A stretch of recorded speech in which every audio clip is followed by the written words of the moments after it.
राधा कुंड आविर्भाव तिथि है। सबसे पहले रघुनाथ दास गोस्वामी द्वारा रचित राधा कुंडाष्टक का मैं पाठ करूंगा। वृषभ धनुज नासान नर्म धर्मोक्तिरंगैर निखिल नज सखीभिर्यत्स्वहस्तेन पूर्णम प्रकटितमपि वृंदारण्य राज्ञः प्रमोदैः तदते सुरभिराधा कुंडमेवाश्रयो में। अतिशय सुगंधि वाला मनोहर वह राधा कुंड ही मेरा आश्रय बन जाए, जिसे श्री वृंदावन की महारानी श्री राधिका ने हर्ष पूर्वक प्रकट किया है तथा अरिष्टासुर के नाश के बाद राधिका की समस्त सखियों ने श्री कृष्ण के साथ हास परिहासमयी उक्तियों के राग रंग के सहित अपने हाथों से बनाया है। ब्रज भुवि मुर शत्रु प्रेयसी नाम निकामेन असुलभमपि तूर्णम प्रेम कल्पे द्रुमम तम जनयति हृदय भूमौ स्नातुरुच्चय प्रियम यत् तदपि सुरभिराधा कुंडमेवाश्रयो में। परम मनोहर वह राधा कुंड ही मेरा आश्रय बन जाए कि जो अपने में स्नान करने वालों के हृदय रूपी भूमि में उस प्रेम रूपी कल्प वृक्ष को शीघ्र ही उत्पन्न कर देता है, जो अतिशय प्रिय श्री कृष्ण के द्वारका वासिनी पटरानियों के द्वारा भी ब्रज भूमि में प्राप्त करना दुर्लभ है। अघिर पुरप यत्ना तत्र दिव्या प्रसाद प्रसर कृत कटाक्ष प्राप्ति काम प्रकामम अनुसरति यदुच्च स्नान सेवानुबंध तदति सुरभिराधा कुंडमेवाश्रयो में। परम मनोहर वह राधा कुंड ही मेरा आश्रय बन जाए कि श्रीमती राधिका की प्रसन्नता से उन्हीं की कृपा को पाने की कामना वाले श्री कृष्ण भी अतिशय स्नान रूप नित्य सेवा के द्वारा जिस राधा कुंड का प्रयत्न पूर्वक यथेष्ट अनुसरण करती रहती हैं। ब्रज भुवन सुधांसो प्रेम भूमिर्निकामम ब्रज मधुर किशोरी मौलि रत्न प्रिय परिचितमपि नाम्नां यच्चते नैव तस्यां तदति सुरभिराधा कुंडमेवाश्रयो में। अतिशय मनोहर वह राधा कुंड ही मेरा आश्रय बन जाए कि जो ब्रज रूप भुवन के चंद्रमा अर्थात श्री कृष्ण चंद्र का ब्रजंगनाओं की शिरोमणि प्रियतमा राधिका की तरह यथेष्ट प्रीति पात्र है एवं जिसको श्री कृष्ण ही राधिका के नामों से परिचित किया है। अपि जन एह कश्चिन यस्य सेवा प्रसाद प्रणय सुरलता स्यात् तस्य गोष्ठेन्द्र सूनुम सपदि किल मदीशं दास्य पुष्पे प्रशस्यां तदति सुरभिराधा कुंडमेवाश्रयो में। परम मनोहर वह राधा कुंड ही मेरा आश्रय बन जाए कि जिसकी सेवा की कृपा से इस संसार में कोई भी व्यक्ति ब्रजराज कुमार श्री कृष्ण की प्रेम रूप कल्पलता शीघ्र ही बन सकता है। वह कल्पलता मेरी स्वामिनी श्रीमती राधिका के दास भाव रूप पुष्प से प्रशंसनीय है। तट मधुर निकुंजा क्लिप्त नामान उच्चैन निज परिजन वर्ग सम्य बज्या श्रितास्ते मधुकर रुत रम्यां यस्य राजन्ति काम्यां तदति सुरभिराधा कुंडमेवाश्रयो में। परम मनोहर वह राधा कुंड ही मेरे जीवन का आधार है कि जिसके तट पर मधुर रस के उद्दीपक निकुंज समूह शोभा पा रहे हैं। वे निकुंज समूह श्री राधिका की निजी सेविकाओं के हैं। पूर्व तट में चित्रा का, अग्निकोण में इंदु लेखा का, दक्षिण में चंपक लता का, नैऋत्य कोण में रंग देवी का, पश्चिम में तुंग विद्या का, वायु कोण में सुदेवी का, उत्तर में ललिता का, ईशान कोण में विशाखा का निकुंज शोभायमान है एवं भ्रमरों की गुंजा रव से रमणीय है और सभी के वांछनीय है। तटभुवि वर वेद्याम यस्य नरमाति हृद्याम मधुर मधुर वार्ताम गोष्ठ चंद्रस्य भंग्याम प्रथयति मित ईशाम प्राण सख्यालिभेसाम तदति सुरभिराधाम कुंड में वाश्रयो में। अतिशय मनोहर वह राधा कुंड ही मेरे जीवन का आधार है कि जिसके तट की भूमि पर श्रेष्ठ वेदी पर विराजमान हमारी स्वामिनी श्रीमती राधिका अपनी प्राण प्यारी सखियों के सहित ब्रजचंद्र श्री कृष्ण की परिहासमयी अतिशय मनोहर मीठी मीठी बात को संकेत पूर्वक परस्पर विस्तारित करती रहती हैं। अनुदिन मतिरंग प्रेम मत्पाली संग वर सरस जगंधर हारी वारी प्रपूर्णे विहरते यस्मिन् दंपति तो प्रमत्तम ततति सुरभिराधाम कुंड में वाश्रयो में। अतिशय मनोहर यह विशेष सुगंधित वह राधा कुंड ही मेरे जीवन का अवलंबन है कि उत्तम कमलों की सुगंधि के कारण मनोहर जल से परिपूर्ण जिस राधा कुंड में श्री राधा कृष्ण रूप वे दोनों दंपति प्रेमोन्मत्त होकर प्रेम से मत्त हुई अपनी सखियों के सहित प्रतिदिन विशेष राग रंग पूर्वक विहार करते रहते हैं।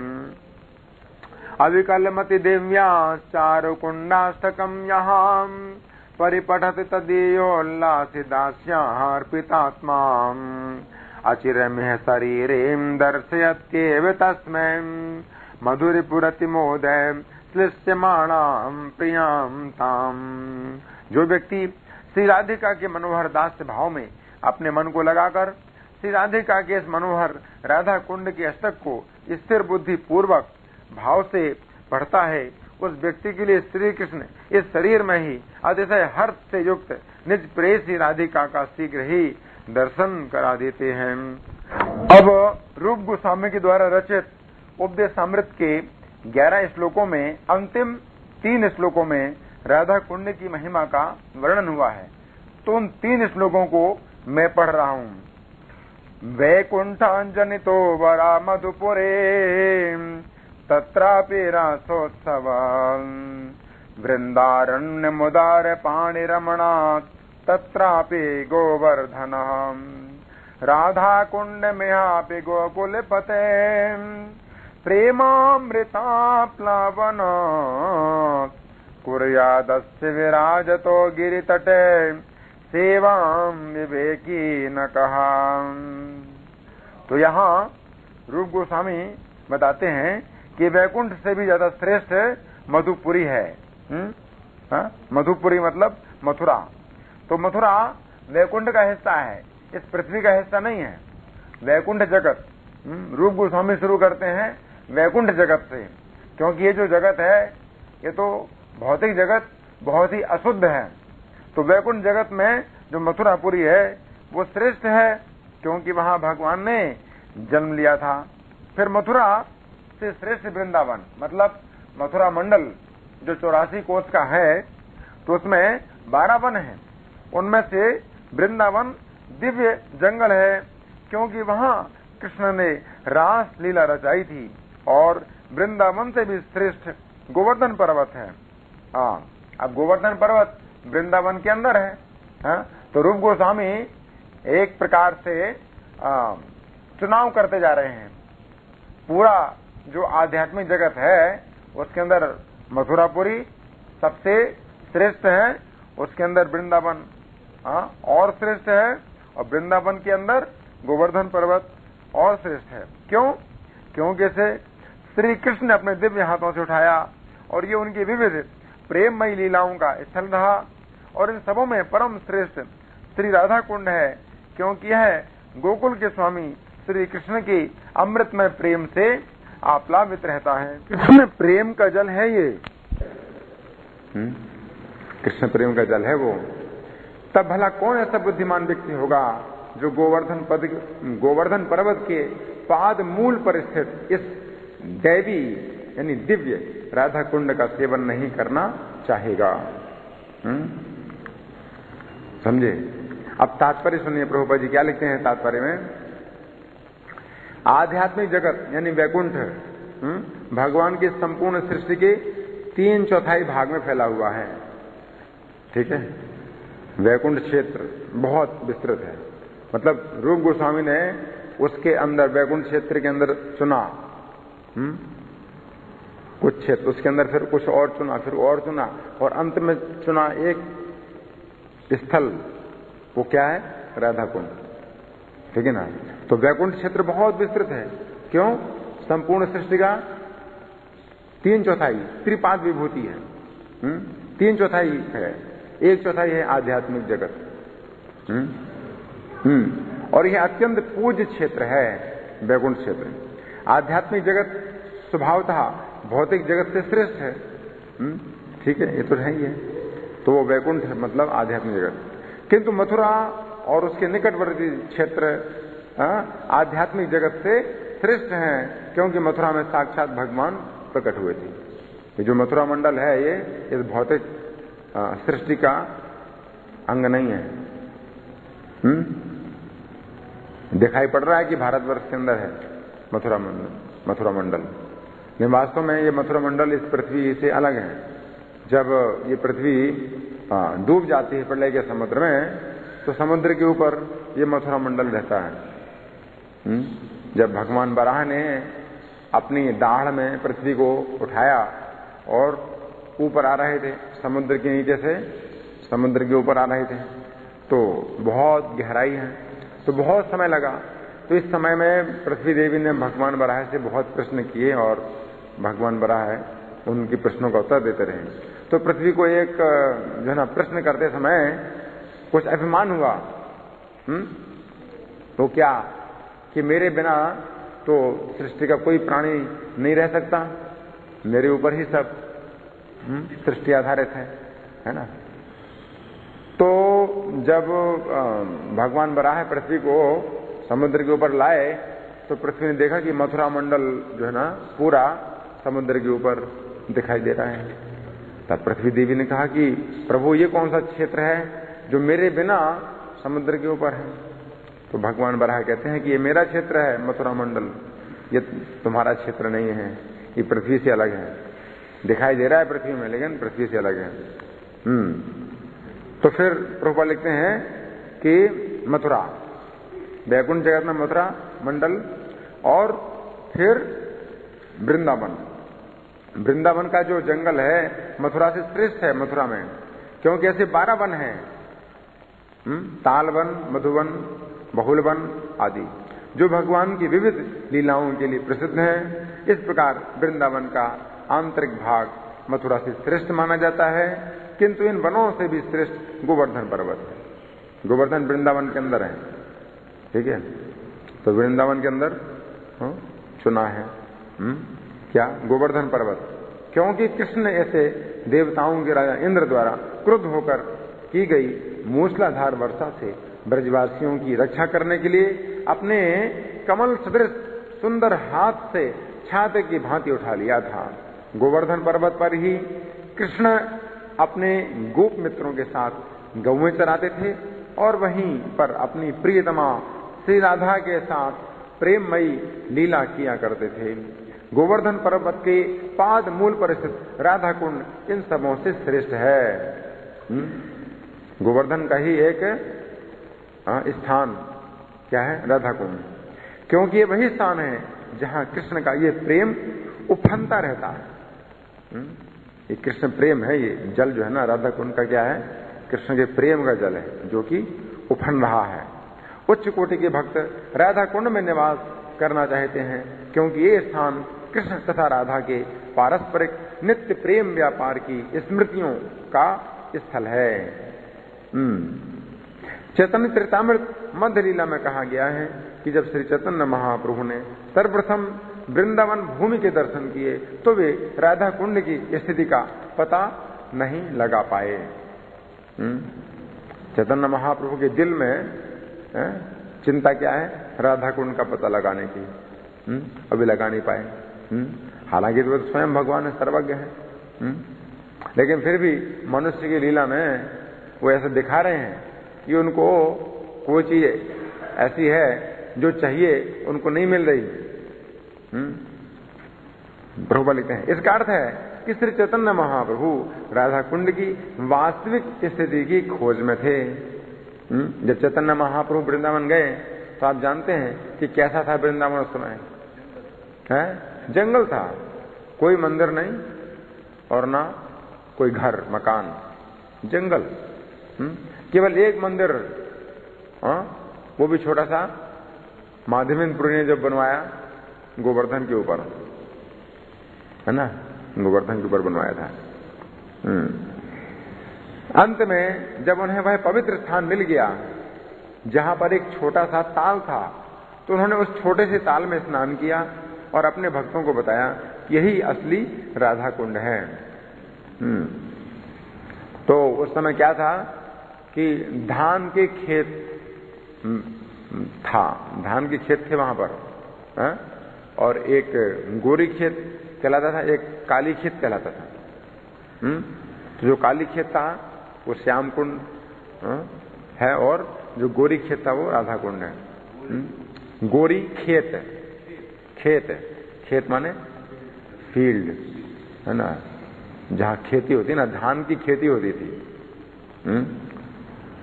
तो चैतन्य महाप्रभु ने जब उसमें स्नान किया तो वो तो बस मिट्टी मिट्टी थी, वहां कोई पानी भी साफ नहीं था। लेकिन चैतन्य महाप्रभु ने भक्तों को बताया कि ही राधा कुंड असली राधा कुंड है। क्यों?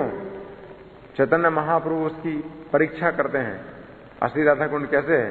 उस स्थान में जाकर के चैतन्य महाप्रभु के हृदय में कृष्ण प्रेम उमड़ने लगा, जैसे कि करंट लगे, ऐसे कृष्ण प्रेम का करंट चैतन्य महाप्रभु को लग रहा था वहां। तो उन्होंने कहा ये राधा कुंड है। बाद में भगवान चैतन्य के भक्तों द्वारा, जिनमें सत गोस्वामी जैसे रूप गोस्वामी, रघुनाथ दास गोस्वामी आदि प्रमुख थे, इस ताल की खुदाई हुई।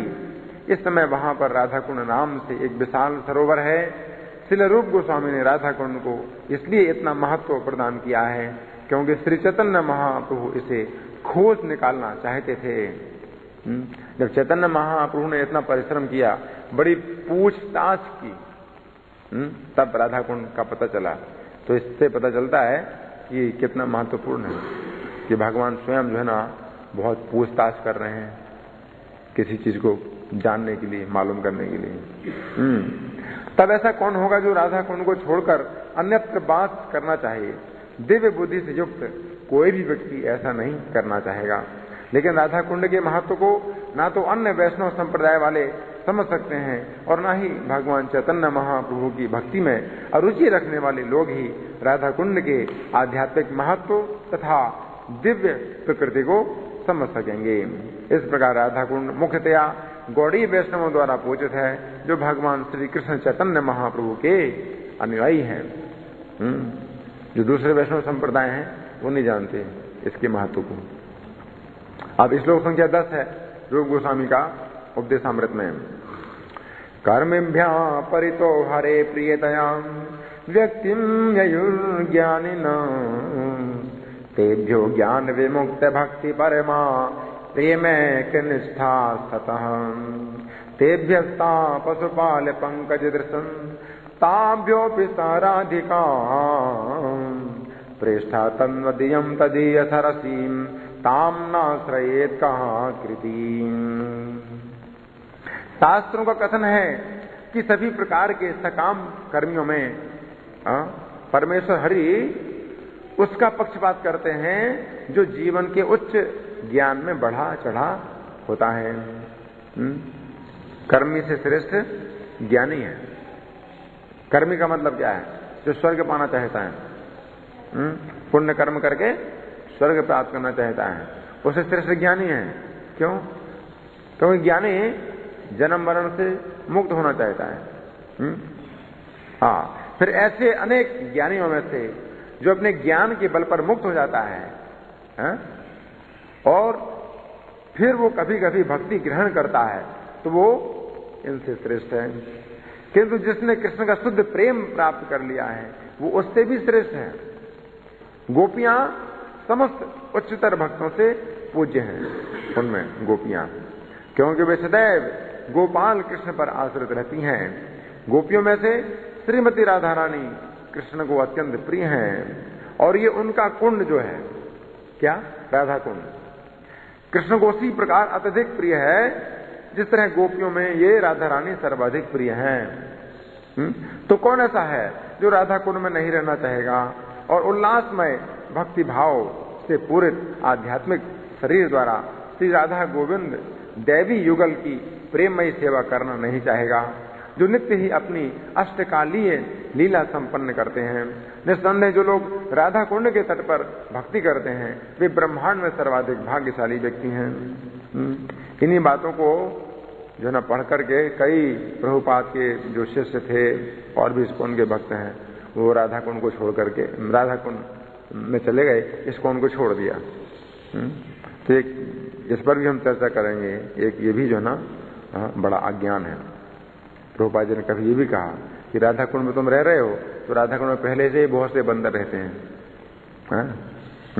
तभी हम और चर्चा करेंगे। तभी प्रभुपाद जी तात्पर्य में क्या लिखते हैं, कृष्ण का चिंतन करने और उनके संग रहने में कोई अंतर नहीं है, परंतु कृष्ण के वियोग में जो कृष्ण का चिंतन है और जैसा कि श्री चैतन्य महाप्रभु ने करके दिखलाया, कृष्ण की प्रत्यक्ष सेवा करने से ज्यादा श्रेष्ठ है।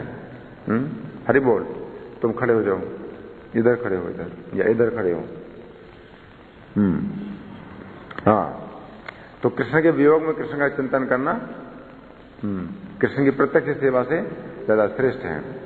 इस प्रकार जितने सारे भक्तों ने कृष्ण के लिए अनन्य प्रेम विकसित किया है, अव्यभिचारिणी भक्ति, उनमें गोपियां श्रेष्ठ हैं और इन पूज्य गोपियों में भी श्रीमती राधा रानी सर्वोच्च हैं। राधा रानी की भक्ति की कोई समता नहीं कर सकता, यहाँ तक कि कृष्ण भी श्रीमती राधा रानी के भाव को नहीं समझ पाते। अतः उनका भाव ग्रहण कर, यानी राधा भाव ग्रहण कर वे श्री चैतन्य महाप्रभु के रूप में प्रकट हुए, जिससे उनके दिव्य मनोभावों को समझ सकें। इस प्रकार श्री रूप गोस्वामी क्रमशः ये निष्कर्ष निकालते हैं कि श्रीमती राधा रानी कृष्ण की सर्वश्रेष्ठ भक्ति हैं और उनका कुंड श्री राधा कुंड सर्वाधिक पूज्य स्थल है। इसकी पुष्टि लघु भागवतामृत उत्तरखंड 45 के एक उदाहरण से होती है, जैसे चैतन्य चरितामृत में दिया गया है। ये श्लोक है, यथा राधा प्रिया विष्णु तस्या कुंडम प्रियम तथा सर्वगोपेषु सैवैकाम विष्णोरत्यंत वल्लभाम। जिस प्रकार श्रीमती राधा रानी परमेश्वर कृष्ण को प्रिय हैं, उसी प्रकार उनके स्नान का स्थान राधा कुंड भी उन्हें प्रिय है। समस्त गोपियों में वे ही अकेले भगवान की परम प्रिया के रूप में हैं। अतएव कृष्ण भावनामृत में रुचि रखने वाले प्रत्येक व्यक्ति को अंततः राधा कुंड की शरण ग्रहण करनी चाहिए और वहां रहकर आजीवन भक्ति करनी चाहिए। उपदेशामृत के 10वें श्लोक में रूप गोस्वामी का यही निष्कर्ष है। अब श्लोक संख्या 11 में रूप गोस्वामी राधा कुंड की महिमा बताते हैं। कृष्णस्योच्चय प्रणय वसति प्रेयसीभ्योऽपि राधाम कुंडम चास्यां मुनिभिरभितन्ता दृगे वै विधायी यत्पृष्ठैरप्यलम् अशुभम किम पुनर्भक्ति भाजाम तत्प्रेमेदम सकृदभिसरम स्नातुराविष्करोति। अनेक आमोद की वस्तुएं तथा ब्रज भूमि की समस्त प्रेयसी बालाओं में से श्रीमती राधा रानी निश्चय ही कृष्ण प्रेम की सर्वाधिक अमूल्य निधि हैं और हर प्रकार से उनका दिव्य कुंड मुनियों द्वारा कृष्ण को उतना ही प्रिय बताया गया है। निस्संदेह राधा कुंड परम भक्तों के लिए भी अत्यंत दुर्लभ है। अतएव सामान्य भक्तों के लिए इसे प्राप्त कर पाना तो और भी कठिन है। यदि कोई इसके पवित्र जल में केवल एक बार स्नान कर ले तो उसमें कृष्ण का शुद्ध प्रेम पूर्णतः प्रकट होता है। अब तात्पर्य में प्रभुपाद क्या लिखते हैं, राधा कुंड इतना पूज्य क्यों है? ये सरोवर इसलिए पूज्य है क्योंकि ये श्रीमती राधा रानी का है, जो श्री कृष्ण की अत्यंत प्रिय पात्रा हैं। वे समस्त गोपियों में सर्वाधिक प्रिय हैं। इसी प्रकार उनका सरोवर श्री राधा कुंड भी बड़े बड़े मुनियों द्वारा ऐसे सरोवर के रूप में वर्णित किया गया है जो कृष्ण को साक्षात राधा के ही समान प्रिय है। निस्संदेह राधा कुंड तथा श्रीमती राधा रानी के लिए कृष्ण का प्रेम सभी तरह से एक जैसा है। ये राधा कुंड भक्ति में संलग्न बड़े बड़े पुरुषों तक के लिए दुर्लभ है, तो फिर उन सामान्य भक्तों के लिए क्या कहा जाए जो केवल वैदिक भक्ति के अभ्यास में लगे रहते हैं। ऐसा कहा जाता है कि जो भक्त राधा कुंड में एक बार स्नान कर लेता है तो वह तुरंत कृष्ण के प्रति गोपियों जैसा प्रेम भाव उत्पन्न कर लेता है। श्रील रूप गोस्वामी संस्तुत करते हैं कि यदि कोई राधा कुंड के किनारे स्थायी रूप से ना भी रहे तो कम से कम जितनी बार हो सके इस सरोवर में स्नान तो कर ही ले। भक्ति संपन्न करने में ये सबसे महत्वपूर्ण बात है। इस प्रसंग में श्रील भक्ति विनोद ठाकुर लिखते हैं कि जो लोग सखियों के रूप में अपनी भक्ति विकसित करने तथा श्रीमती राधा रानी की विश्वास पात्रा दासियां मंजरियां बनने के इच्छुक हैं, उनके लिए राधा कुंड सर्वश्रेष्ठ स्थान है। जो लोग अपने आध्यात्मिक शरीरों से भगवान के दिव्य धाम गोलोक वृंदावन लौट जाने के इच्छुक हैं, उन्हें राधा कुंड में रहना चाहिए। उन्हें श्री राधा की विश्वास पात्रा दासियों की शरण ग्रहण करनी चाहिए और उन्हीं की निर्देश से निरंतर राधा की सेवा करनी चाहिए। जो लोग श्री चैतन्य महाप्रभु के संरक्षण में भक्ति करते हैं उनके लिए ये सर्वश्रेष्ठ विधि है। इस विषय में श्रील भक्ति सिद्धांत सरस्वती लिखते हैं कि नारद तथा सनक जैसे बड़े बड़े मुनि एवं परम भक्त तक राधा कुंड तक आने और एक बार स्नान करने का अवसर प्राप्त नहीं कर पाते, तो फिर सामान्य भक्तों के विषय में क्या कहा जाए। यदि कोई सौभाग्यवश राधा कुंड तक आने और एक बार स्नान करने का अवसर प्राप्त कर लेता है तो वह कृष्ण के प्रति वैसा ही दिव्य प्रेम विकसित कर सकता है जिस तरह गोपियों ने किया था। यह भी संस्तुति की गई है कि मनुष्य राधा कुंड के तट पर निवास करे और भगवान की प्रेमा भक्ति में लीन रहे। उसे नियमित रूप से स्नान करना चाहिए और श्री राधा तथा उनकी सहायक गोपियों की शरण ग्रहण करके सारी भौतिक धारणाओं का परित्याग कर देना चाहिए। यदि कोई जीवन भर इसी तरह संलग्न रहता है तो शरीर छोड़ने पर वह श्री राधा की वैसी ही सेवा करने के लिए भगवान के पास लौट जाएगा जैसा कि उसने अपने जीवन में राधा कुंड के किनारे रहकर सोचा था। निष्कर्ष यह है कि राधा कुंड के किनारे रहना तथा नित्य उसमें स्नान करना भक्ति की सर्वोच्च सिद्धि है। नारद जैसे ऋषियों तथा भक्तों के लिए इस पद को प्राप्त कर पाना कठिन है। इस प्रकार राधा कुंड की महिमा की कोई सीमा नहीं है। राधा कुंड की सेवा करने से मनुष्य गोपियों के शाश्वत मार्गदर्शन में रहकर श्रीमती राधा रानी का सहायक बनने का अवसर प्राप्त कर सकता है। तो इतनी बातें हमने पढ़ के सुनाई हैं उपदेशामृत से। अब जो घटना चैतन्य चरितामृत में है, चैतन्य महाप्रभु खोजते हैं राधा कुंड को, तो ये मैं थोड़ा सा प्रसंग है जो पढ़ के सुना रहा हूं। श्री चैतन्य महाप्रभु प्रेमाविष्ट होकर नाचते रहते थे। जब वृंदावन में आए चैतन्य महाप्रभु तो नृत्य करते हैं, किंतु जब वे आरिक ग्राम आए तो उनकी इंद्रियानुभूति जागृत हो उठी। इंद्रियानुभूति मतलब बाहरी चेतना, स्थान का जो है ना, जो चेतना है, स्थान की चेतना है वो जागी कि कौन से स्थान में है। नहीं तो वृंदावन में किसी भी स्थान में वो नृत्य करते हैं तो आंतरिक चेतना में है वो, है ना, उन्हें स्थान का कुछ होश नहीं है। लेकिन जैसे ही चैतन्य महाप्रभु आरिड ग्राम में आए तो स्थान का होश हुआ उनको कि कौन सा स्थान है ये। ही मत महाप्रभु नाचीते नाचीते आरिड ग्राम में आशिबाय है आचंबिते। तात्पर्य प्रभु लिखते हैं आरिड ग्राम का अन्य नाम अरिष्ट ग्राम भी है।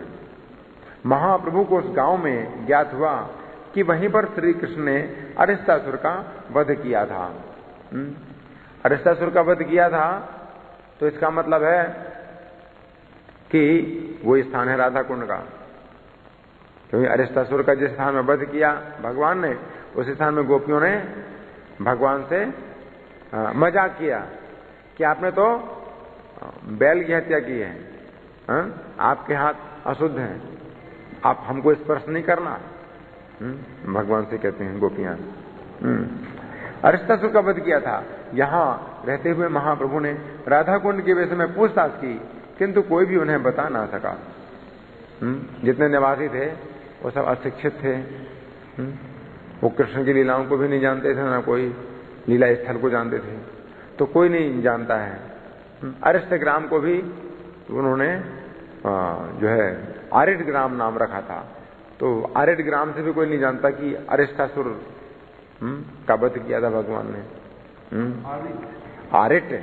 आरिट ग्राम।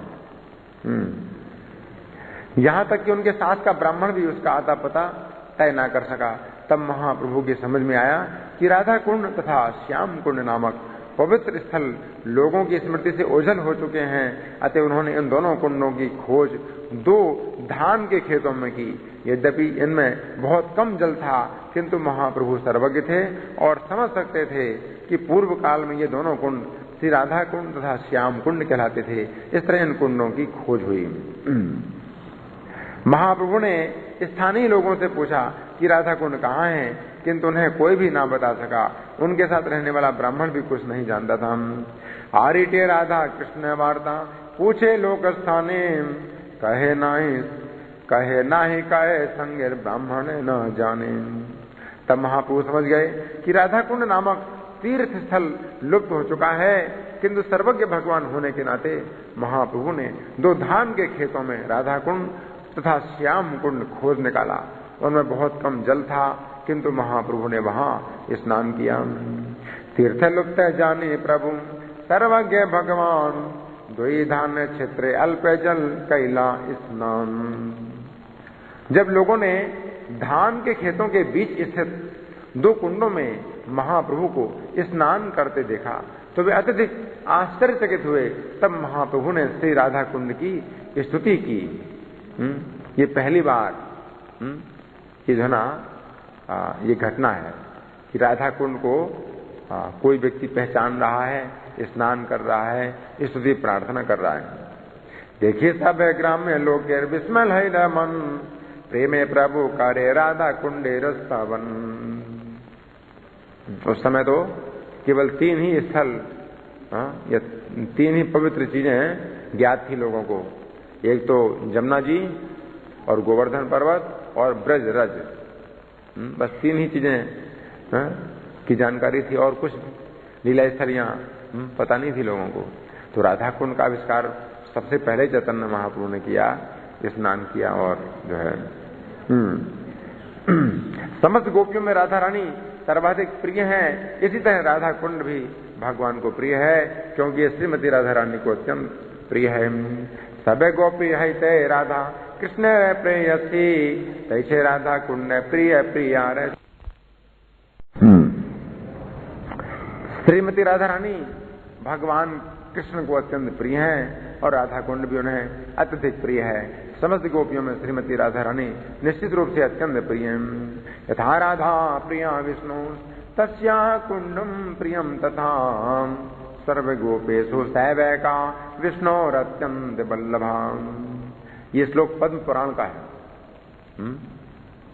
इस कुंड में कृष्ण तथा राधा नित्य प्रति जल विहार किया करते थे और इसके तट पर रास नृत्य होता था। जय कुंड नित्य कृष्ण राधिकार संगे, जले जल केलिकर तीरे रास रंगे। जो कोई इस कुंड में एक बार भी स्नान करता है उसे भगवान कृष्ण श्रीमती राधा रानी जैसा ही प्रेम प्रदान करते हैं। सही कुंड जय एक बार करे स्नान, तारे राधा सम प्रेम कृष्ण करे दान। राधा कुंड का आकर्षण श्रीमती राधा रानी के ही समान मधुर है। इसी तरह राधा कुंड की महिमा श्रीमती राधा रानी की महिमा से ही महिमावान है। कुंडेर माधुरी जैन राधार माधुरिमा, कुंडेर महिमा जैन राधार महिमा। राधा कुंड अपने दिव्य गुणों के कारण कृष्ण को श्रीमती राधा रानी के ही समान प्रिय है। इसी कुंड में सर्व ऐश्वर्यमान भगवान श्री कृष्ण ने श्रीमती राधा रानी के साथ अत्यंत आनंद पूर्वक लीलाएं की। जो भी राधा कुंड में एक बार स्नान करता है वह श्री कृष्ण के प्रति राधा रानी के प्रेमाकर्षण को प्राप्त करता है। भला इस लोक में कौन ऐसा होगा जो श्री राधा कुंड की महिमा तथा मधुरिमा का वर्णन कर सके।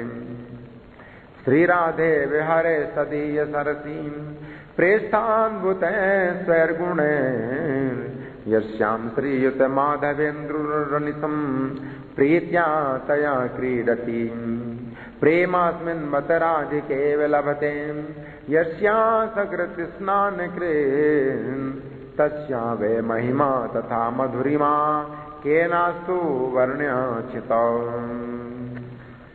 श्री चैतन्य महाप्रभु ने राधा कुंड की स्तुति की। अच्छा, ये श्लोक गोविंद लीलामृत का था।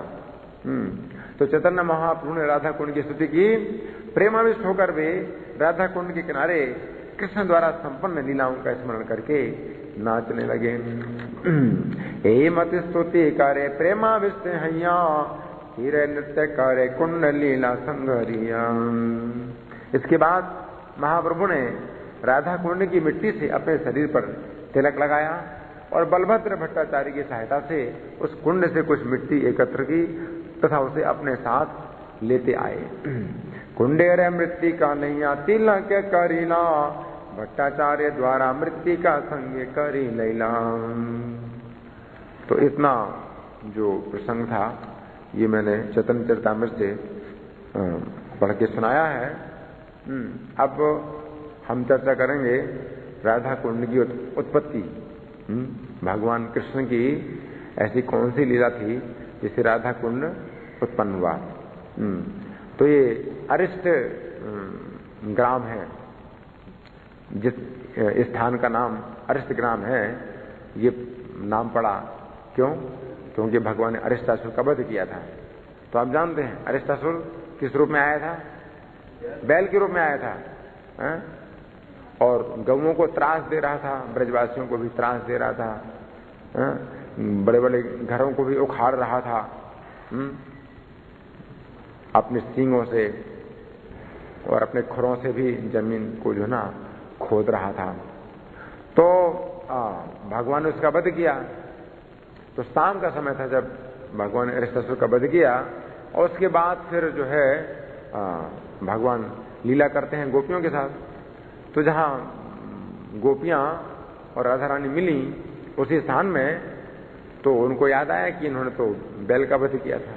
तो उनको एक हंसी मजाक सूझी। गोपियां तो हंसी मजाक करती हैं भगवान से। तो वो कहते हैं कि आप हमें स्पर्श नहीं करना, आपके हाथ अशुद्ध हैं। तो भगवान कहते क्यों? तो वो कहती हैं कि आपने गो हत्या की है, यानी बैल हत्या गो हत्या बराबर है, गो हत्या की है। तो भगवान इस हंसी मजाक को स्वीकार करते हैं। तो कहते हैं तो मुझे क्या करना चाहिए अपने हाथों को शुद्ध करने के लिए? तो राधा रानी कहती हैं आप सब तीर्थों में स्नान करो। तो सब तीर्थ, पृथ्वी भर में कितने तीर्थ हैं? जितने शरीर में रोए हैं, मनुष्य के शरीर में जितने रोम होते हैं उतने पृथ्वी में तीर्थ हैं। और जानते कितने रोम हैं शरीर में? 3.5 करोड़। आप गिनना चाहोगे आपके शरीर में कितने रोए हैं? 3.5 करोड़ रोए हैं, है ना? तो इतने तीर्थ हैं पूरी पृथ्वी में। तो भगवान कहते हैं मैं कहां तक तीर्थों में जाके स्नान करता रहूंगा?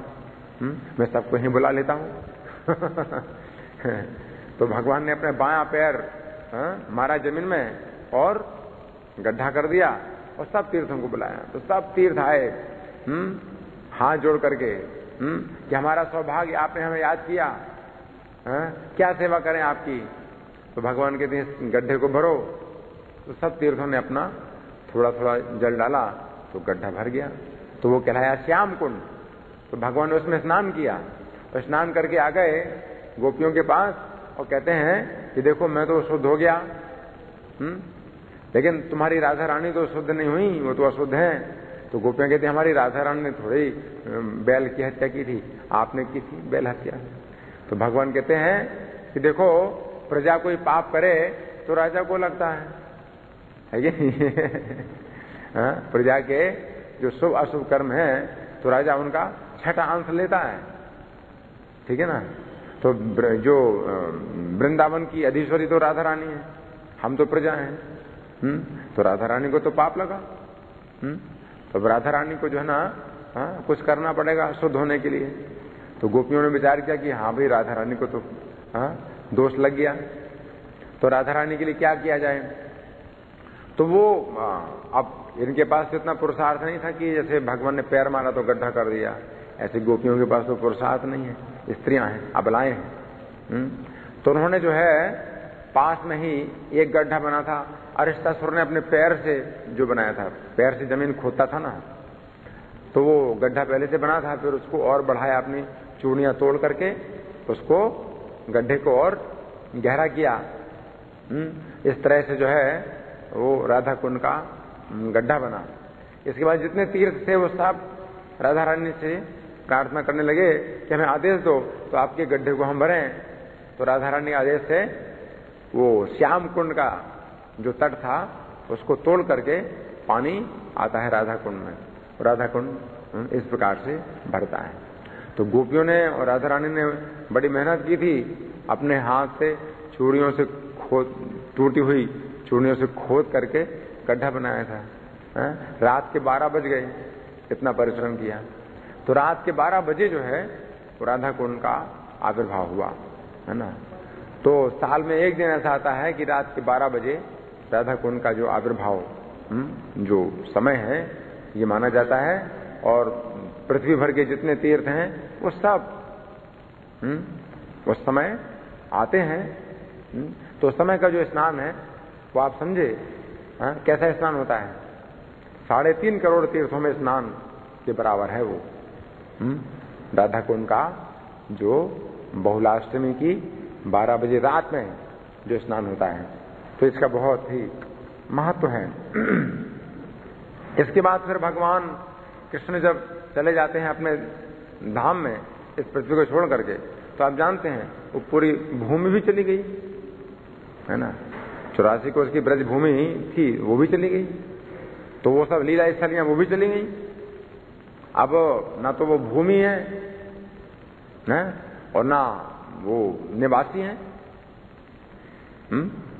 84 कोष का जो ब्रजमंडल था उसके निवासी भी चले गए, किसी ने शरीर भी नहीं छोड़ा, किसी की मृत्यु नहीं हुई, तो अपने शरीर के साथ चले गए। भूमि भी चली गई, तो लीला स्थलियां भी चली गई, कुछ नहीं रह गया। केवल 3 चीजें रह गई। एक तो गोवर्धन पर्वत रह गए, वो भी धीरे धीरे जा रहे हैं। जानते कितना जा रहे हैं? एक दिन में एक तिल के बराबर वो घट रहे हैं, यानी जा रहे हैं, ठीक है ना। जमुना जी भी जा रही हैं धीरे धीरे, है कि नहीं। लेकिन फिर भी वो बचे, भगवान के जाने के बाद भी ब्रज की धूल बची, गोवर्धन और जमुना जी बचे, है ना। लेकिन लीला स्थलियां कुछ नहीं बची, ना निवासी बचे। तो बज्रनाभ को राजा बनाया गया था, क्योंकि द्वारका तो डूब गई थी समुद्र में जब भगवान चले गए। तो द्वारकावासी जो थे वो भी मतलब यदुवंशी सब आपस की कलह में एक प्रकार से मारे गए। तो अर्जुन जो है भगवान कृष्ण की पत्नियों को लेके आए और बज्रनाभ को राजा बनाया। कहाँ का? मथुरा मंडल का। अब बज्रनाभ राजा जब बने तो प्रजा ही नहीं, वहां कोई प्रजा नहीं। अब क्या राजा बनने का क्या फायदा? अगर प्रजा ही ना हो तो राजा बनने का क्या मतलब है? तो फिर बज्रनाभ ने जो है लंबी कथा है, सांडिल्य मुनि से प्रश्न किया और सांडिल्य मुनि ने जो है ना फिर सब रहस्य बताया ब्रजभूमि का, और बताया कि वो ब्रजभूमि अब नहीं है, चली गई। लेकिन अब जो है ना जिन स्थानों में जो जो लीलाएं हुई थी, तुम उन स्थानों में वो लीला स्थल बनाओ और मेरी कृपा से तुमको स्फूर्ति होगी कौन स्थान में भगवान ने कौन लीला की थी। तो बज्रनाभ ने फिर से जो है ना ये सब जो है स्थानों के नाम भी रखे, अरिष्टग्राम, है ना, और राधा कुंड, श्याम कुंड, ये सब जो है ना खुद बनवाए।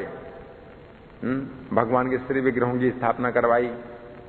तो इस प्रकार से जो है दोबारा जो है ना जो ब्रजमंडल है उसका एक प्रकार से निर्माण हुआ, है ना।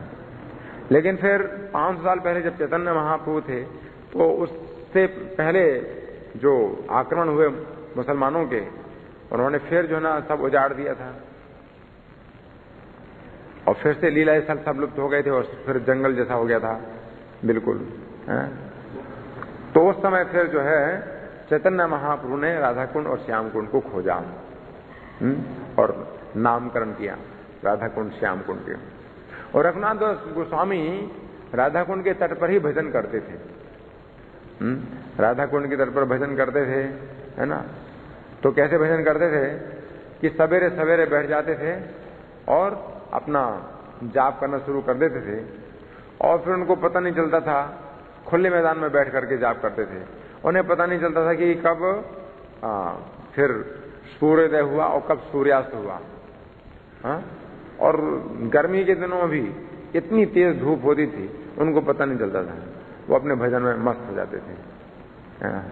तो एक बार तो ऐसी भी घटना घटी, सनातन गोस्वामी ने देखा क्या कि रघुनाथ दास गोस्वामी को चिंता ही नहीं है, इतनी तेज धूप है, और रघुनाथ दास गोस्वामी सवेरे से भजन में बैठे, उस समय तो धूप होती नहीं, और इतनी तेज धूप है उनको पता नहीं है। और राधा रानी जो है ना उनके पीछे खड़ी अपनी ओढ़नी ताने हैं, रघुनाथ दास गोस्वामी के ऊपर छाया कर रही है। और रघुनाथ दास गोस्वामी अपने मस्त भजन में मस्त हैं। तो सनातन गोस्वामी ने डांटा, रघुनाथ, तो वो भजन से जो है ना होश में आए। हाँ प्रभु। तो सनातन गोस्वामी कहते हैं तुम कैसे भजन करते हो? तुम भजन करते हो सेवा करने के लिए या सेवा कराने के लिए? तो रघुनाथ दास गोस्वामी को कुछ पता ही नहीं था क्या हुआ प्रभु। तो सनातन गोस्वामी ने बताया कि राधा रानी से तुम सेवा करा रहे हो, तुम पेड़ के नीचे भजन किया करो आगे से, जो आ गया प्रभु। तो पेड़ के नीचे भजन करने से लगे। अब पेड़ के नीचे भजन कर रहे थे तो फिर उनका तो यही हाल था कि उन्हें पता नहीं चलता था कि कब सवेरा हुआ और कब जो दोपहर हुई, कब शाम हुई, भजन में मस्त। तो शेर और शेरनी का एक जोड़ा जो है ना श्याम कुंड में पानी पीने आया। तो भगवान कृष्ण रघुनाथ दास के पीछे खड़े थे, कैसे? बॉडीगार्ड के रूप में, कि अगर वो शेर शेरनी आक्रमण करें तो वो रक्षा करेंगे। तो अंग रक्षक के रूप में भगवान कृष्ण खड़े। अब फिर सनातन गोस्वामी आए एक बार देखने के लिए, तो देखा क्या कर रहा है। रघुनाथ, हाँ प्रभु, तुम कैसे भजन करते हो? तुम सेवा करने के लिए भजन करते हो, सेवा कराने के लिए भजन करते हो? क्या हुआ प्रभु? तुमको पता नहीं है? इस शेर शेरने का जोड़ा यहाँ पानी पी रहा था और कृष्ण जो है ना तुम्हारे अंग रक्षक के रूप में खड़े हैं, तुम्हारे चौकीदार की तरह। तुम तो क्या करूं प्रभु? तुम जो है ना अपनी एक भजन कुटीर बनाओ। तो राधा कुंड के तट में रघुनाथ दास गोस्वामी की भजन कुटीर बनी हुई है, जहां अखंड कीर्तन चलता रहता है। तो भजन कुटीर बनाई कि भाई भगवान कृष्ण को और राधा रानी को कष्ट ना दिया जाए, तुम यहाँ अपनी धूप से भी सुरक्षा करो और शेर से भी रक्षा करो अपनी। इस प्रकार से रघुनाथ दास गोस्वामी। अब रघुनाथ दास गोस्वामी के मन में इच्छा हुई कि ये जो राधा कुंड है, तो ये जो है अभी तो बिल्कुल कच्चा जो है ना इसका तट बना हुआ है ना। तो इसको एक तो गहरा होना चाहिए, और दूसरा इसको और बड़ा होना चाहिए तट। आगे चल करके लोगों को जब पता चलेगा इसकी महिमा, तो बहुत भीड़ होगी स्नान करने वालों की। तो इसको जो है ना बड़ा किया जाए। तो उनके मन में इच्छा हुई कि, लेकिन उनके पास तो पैसा नहीं था, उनके पास तो अरबों अरबों रुपए थे, लेकिन उन्होंने तो सब छोड़ दिया था, है ना। तो अब उनके अंदर इच्छा हुई कि अगर धन होता मेरे पास तो मैं जो है बड़ा तट बनवाता राधा कुंड और श्याम कुंड का। तो उनकी अंदर इच्छा हुई और भगवान ने जो है उनकी इच्छा को जान लिया। अब एक बड़ा धनी व्यक्ति जो है अपना धन जो है बद्रीनाथ जी के मंदिर में लगाने के लिए जा रहा था। तो वहां बद्रीनाथ के मंदिर में वो पहुंचा, तो वो विचार कर रहा था कि यहां मैं किसी पुजारी से बात करूं कि भाई यहां कुछ निर्माण कार्य आप करा लो, हमारे पास पैसा है, हम पैसा देना चाहते हैं। तो बद्रीनाथ जी ने सपने में दर्शन दिया कि तुम जाओ वृंदावन में, रघुनाथ दास गोस्वामी नाम के एक महात्मा है, तो उनकी इच्छा के अनुसार कुछ निर्माण कार्य कराओ। आप समझे, भगवान ने सपना दिया। अब वो तो नहीं जानते थे, लेकिन सपने में बद्रीनाथ जी ने कहा कि रघुनाथ दास गोस्वामी नाम के महात्मा हैं वृंदावन में, उनका पता लगाओ। तो वो जो ना बेचारा बद्रीनाथ से आया, कहा वृंदावन में, रघुनाथ दास गोस्वामी नाम के महात्मा पता लगा रहा है। तो पता लगा तो बोला कि हमको तो भगवान ने सपना दिया है, रघुनाथ दास गोस्वामी आप ही हो, आपको मैं धन देना चाहता हूं, आप जो चाहो उस प्रकार का निर्माण करो। अब रघुनाथ दास गोस्वामी ने पहले तो मना कर दिया, उनको याद नहीं आया कि उन्होंने क्या सोचा था, मना कर दिया, भाई मैं तो धन लेता नहीं। फिर उनको याद आया कि मैंने इच्छा की थी राधा कुंड श्याम कुंड का बड़ा तट बन जाए, तो भगवान ने जो है इस प्रकार से भेजा। तो रघुनाथ दास गोस्वामी बोले मैं तो धन नहीं लूंगा, लेकिन जैसा मैं कहूं उस प्रकार से निर्माण कार्य कराओ आप। तो रघुनाथ दास गोस्वामी के मार्गदर्शन में श्याम कुंड और राधा कुंड के बड़े बड़े तट बने। तो रघुनाथ दास गोस्वामी की कृपा है जो कि इतनी मतलब बड़े क्षेत्र में जो है राधा कुंड श्याम कुंड के तट बने हैं। तो फिर उनके ही मार्गदर्शन में बड़े चौकोर जो ना राधा कुंड का और श्याम कुंड का तट बनना था। तो जिस समय खुदाई हो रही थी तो 6 पेड़ जो है ना ऐसे थे जो कि तट के रास्ते में पड़ रहे थे, तो उनको कटना था। वो तो सब कट रहे थे, पेड़ हैं, पत्थर हैं, जो कुछ भी हैं सब तोड़े जा रहे थे, काटे जा रहे थे। तो 6 पेड़ जो है ना कटने वाले थे अगले दिन सवेरे। तो उन 6 पेड़ों ने रघुनाथ दास गोस्वामी को सपना दिया कि हम जो है ना जो वृक्ष हैं, 6 वृक्ष हैं, तो ये सामान्य वृक्ष नहीं है। हम कौन है? 5 पांडव और 1 द्रौपदी हैं जो कि वृक्ष बने हुए हैं। क्यों वृक्ष बने हैं?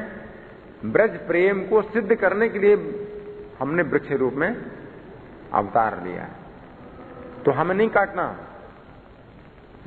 हम समय के अनुसार जब सूख जाएंगे तो फिर बाद में कुछ किया जा सकता है, लेकिन नहीं काटना।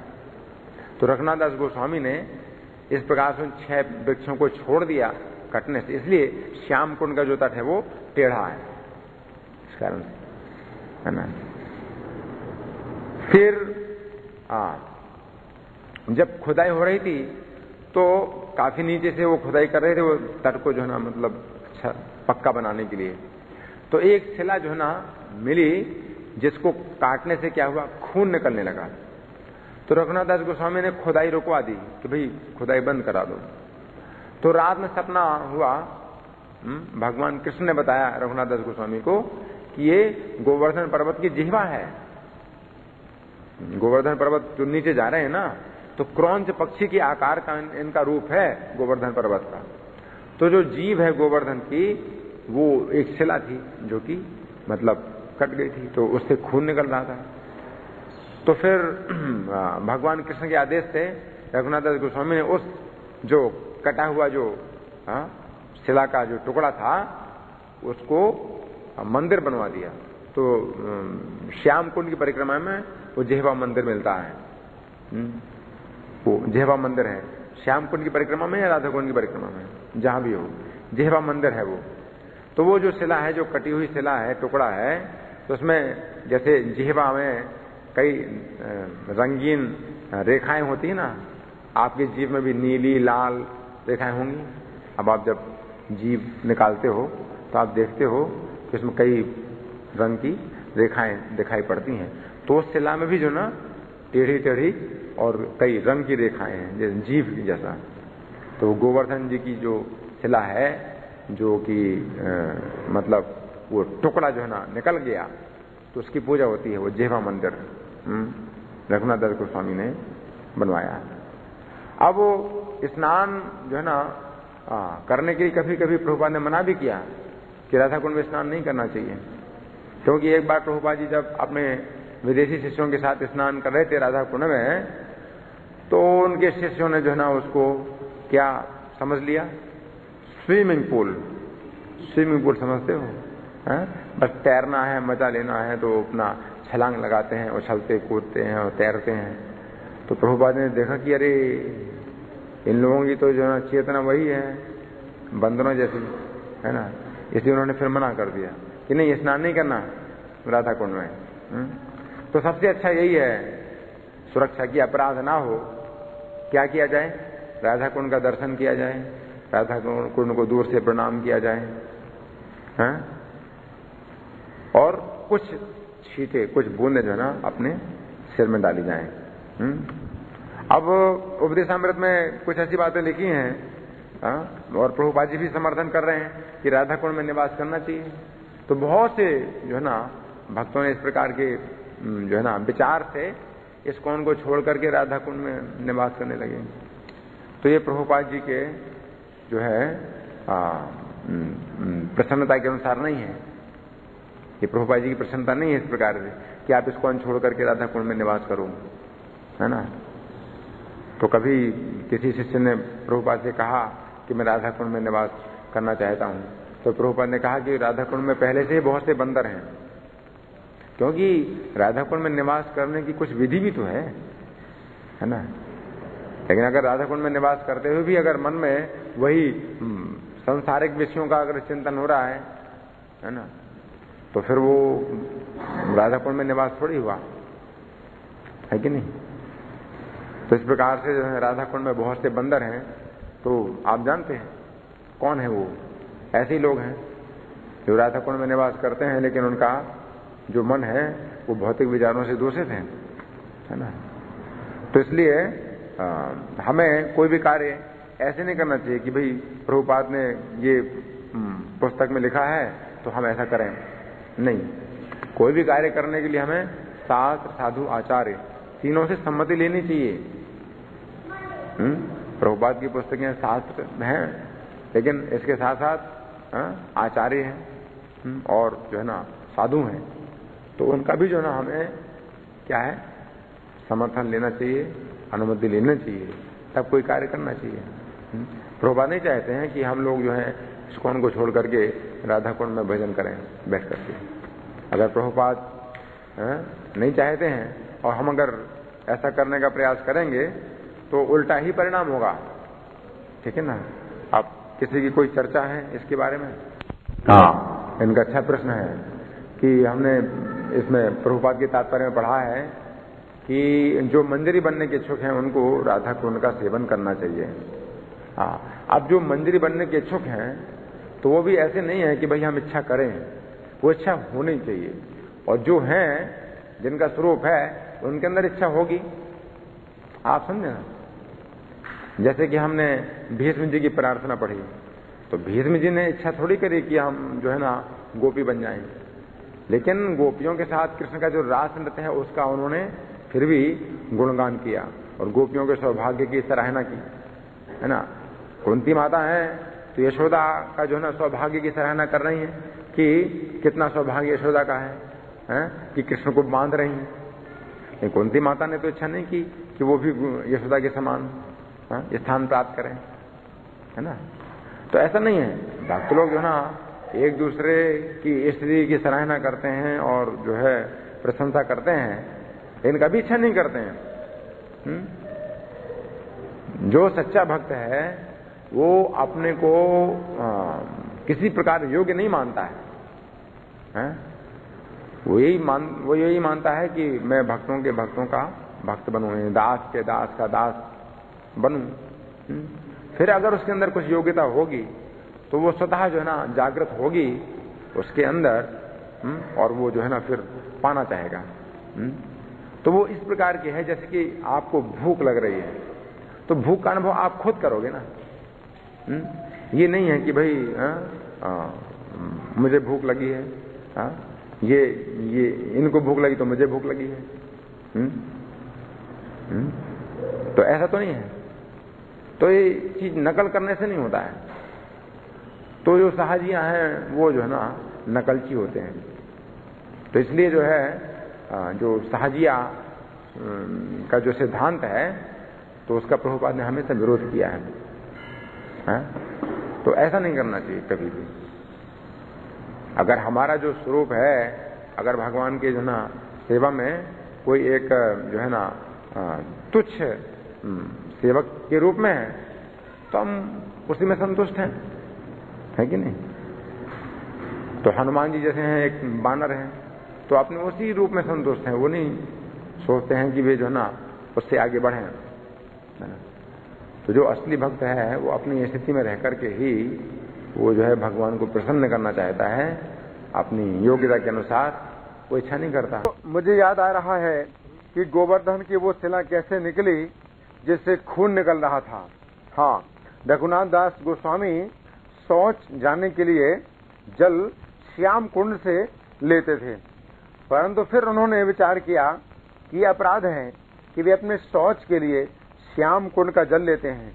तो उन्होंने विचार किया कि एक कुआं अलग से खुदवा लिया जाए जिससे वे शौच के लिए जल ले सकें। इस प्रकार कुएं की खुदाई के समय वो शिला मिली जिसके कटने से खून निकला था। और एक और बात, भक्ति सिद्धांत सरस्वती महाराज जब राधा कुंड में उपनिषदों पर प्रवचन कर रहे थे तो एक बाबा जी ने ये सोचकर कि भक्ति सिद्धांत सरस्वती महाराज राधा रानी की चर्चा ना कर उपनिषदों की चर्चा कर रहे हैं, तो ये राधा कुंड का अपराध है। वे अपना चिमटा लेकर भक्ति सिद्धांत सरस्वती महाराज को पीटने के लिए दौड़े। तो उस समय तो कुछ लोगों ने उस बाबा जी को ऐसा करने से रोक दिया, परंतु भक्ति सिद्धांत सरस्वती महाराज कहने लगे कि यद्यपि यह बाबा जी राधा कुंड में रह रहा है, परंतु वास्तव में तो यह नरक कुंड में रह रहा है। इसका मतलब है कि यदि कोई व्यक्ति राधा कुंड में रहकर भी वैष्णवों से द्वेष करता है तो उसे राधा कुंड में रहने का कोई फल नहीं प्राप्त होता। धन्यवाद। श्री राधा कुंड आविर्भाव तिथि महामहोत्सव के जगत गुरु श्रील प्रभुपाद की